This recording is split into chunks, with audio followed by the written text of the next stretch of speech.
and welcome to Cityline. It is a pleasure and a privilege to be in your home. We have a great hour ahead of us, and of course today is Thursday. We are live and it is October 20th. And later on in the hour, we're going to be speaking with Miss Erin from Tacoma City Ballet, and she brought with her one of her beautiful students, and we're going to be talking about their upcoming production and also some of the productions that they have coming up during the holiday season. Andrea Smith, who is the board president for the Metro Parks Tacoma Foundation, she is here in the house. I've known this lovely woman for years, and she consistently gives back to her community. So she'll be here to talk about what Metro Parks is up to right now in terms of all the great things that they do for us. And get ready, yep, on the comfy couch will be Mayor Victoria Woodards. I actually snagged her off her TV show for a second, and she's going to be on the comfy couch talking about the City Council, some of the challenges we're facing right now, and it's always wonderful to have her in the studio. And then with me now, we're Zooming with these people, live Zoom, I have two of our AMOCAT 2022 award winners, and I'm talking about Tamiko Nimura. She is a writer. Tom Long, who is an owner of Real Art Tacoma, is also a recipient, but he could not be here today. And then with me also is Sierra Hartman, who is editor of the Grit City magazine. And we want to make sure that you know that AMOCAT, of course, is Tacoma backwards. And every October, we hand out the AMOCAT Awards. So we're going to start with Tamiko first. Tamiko, good morning. Good morning, Amanda. How are you, my dear? I'm good. How are you? Good. Oh, I get to see you on the monitor. You look great.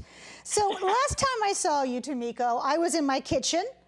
And it was during the pandemic, and now you're Zooming and I'm in the studio. So Tamiko, for those at home, would you describe your work and your organization for us? Sure. People know me both as a public historian and as a creative nonfiction writer. So the public historian piece means that I'm really just presenting history in a public-facing way. So that could be book reviews, exhibits, things like that. And then as a creative nonfiction writer, I've written a graphic novel, co-written, and I do arts writing and journalism, so book reviews, exhibit previews, and I'm also working on a personal memoir. Wow. Okay, when are you sleeping and when are you eating? Nighttime, usual times, but yeah, the days are full. I bet. So how do you and your organization use art to positively impact our community? Well, it's funny. I'm certainly not a full organization. It's just me. Yes. But I like to think that what I hope to do is I tell diverse stories in order to broaden our literary landscape. I like to tell stories for understanding and healing. As a historian, especially, I like to think that I help to change the way that people think about Tacoma or have seen Tacoma. And I hope to try to prevent historical amnesia on a local level, on a state level, and even on a national level. Oh, that phrase, historical amnesia, I think that phrase needs its own t-shirt. That is something that all of us have to work better on.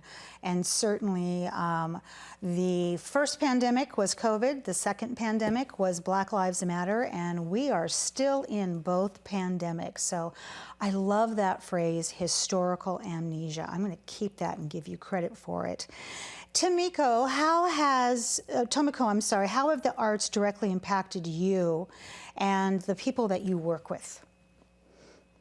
Well, I really grew up in an artistic household.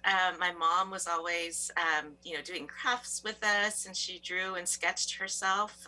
My dad was a librarian by day, but also a writer, a lover of music. And I think the sum total of that, and I think that's something that's passed on to our own household with our daughters, is that the arts for us are as necessary as breathing. I can't go a day without reading for pleasure for myself, at least 10 minutes a day. I made a promise to myself years ago that I would do that. And I can count on my hands the number of times that that has not happened in about 20 years. Wow. So, also, always reading, music every day, and when we can, going to things like the theater and going to concerts and so on. And my husband's a composer as well. Oh, So always the arts has something about gathering. So I can't say, somebody has, directly said, your writing has done this, but I can tell you that sometimes if I'm lucky, I'll make people cry with the words that I write. And that's a really touching thing. I have been one of those people. I have in my possession at home one of your books that you put together for the Feed Tacoma tables when we were sheltering in place. And if just the gesture didn't make me cry, that you would put that in there for people. But the story itself is so touching. Let's talk about, Tamiko, in terms of the pandemic. How difficult was it to create art, and how hard is it to come out of this? Well, logistically, right, writers get to write from anywhere. And so I would, if anywhere that I have my laptop or a notebook, right, is a place for me to make my art, theoretically. But certainly in terms of an emotional, psychological, spiritual level, it was very hard, right, to think about what do I think this is going to do? Why do I even want to do this at all? Why is this important? How, all these kinds of questions of purpose, right, and function. But then I would go and read others' words or listen to someone else's music or watch the wonderfully creative ways that artists, right, we're still trying to reach out. We're still trying to make connections and bring people together. And that would inspire me on my best days. Certainly not every day, but on my best days. I love that. COVID has so many pieces to it, Tamiko, and one of them is for those of us who either have had COVID or have lived through this.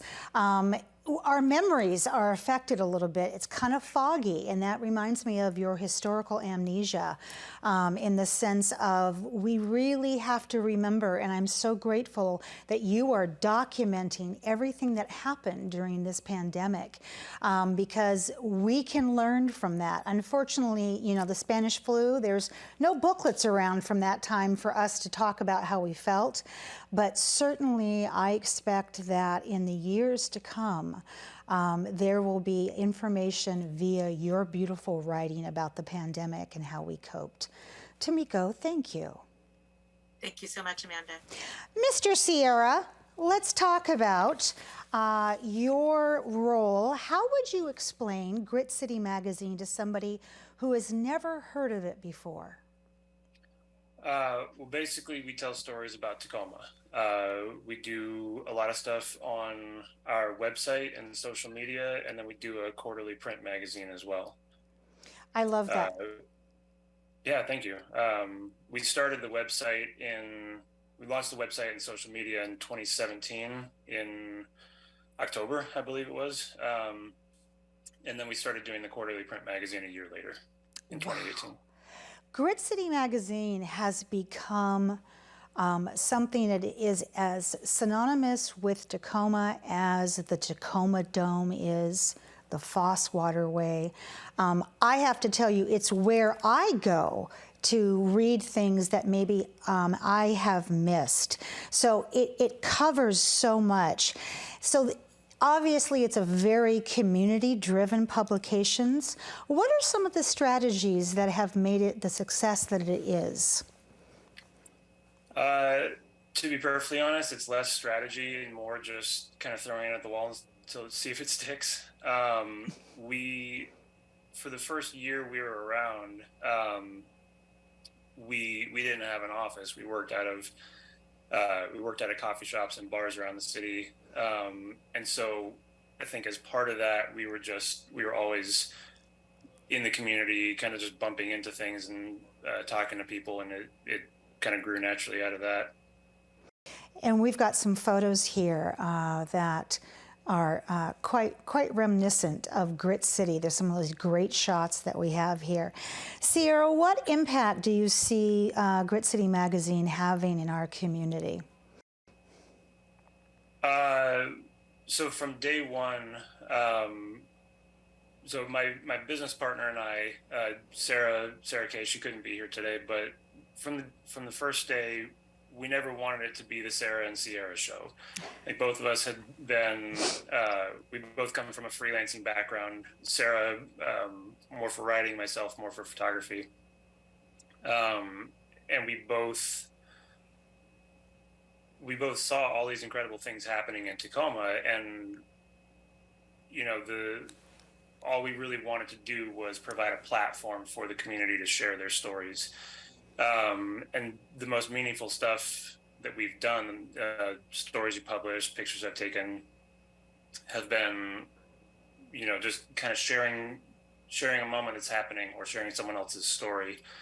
And I'd really like to see more of that. You know, there's this thing we've noticed, you know, when we're talking about the arts, when we're going to award ceremonies, having, you know, fun events downtown or something, there's this core group of people that, you know, you can always expect to see 5 or 6 people, you know, at a given event.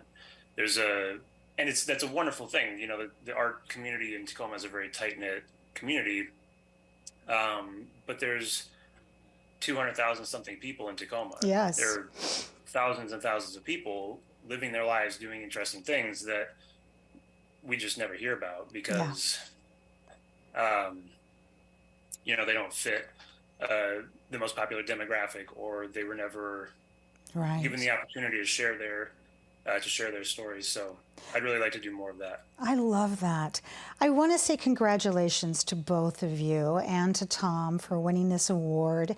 And thank you so much for being here today on the show. And keep shining and keep winning, both of you, and telling the stories that are near and dear to Tacoma's heart. Thank you so much. We'll be right back after this quick break.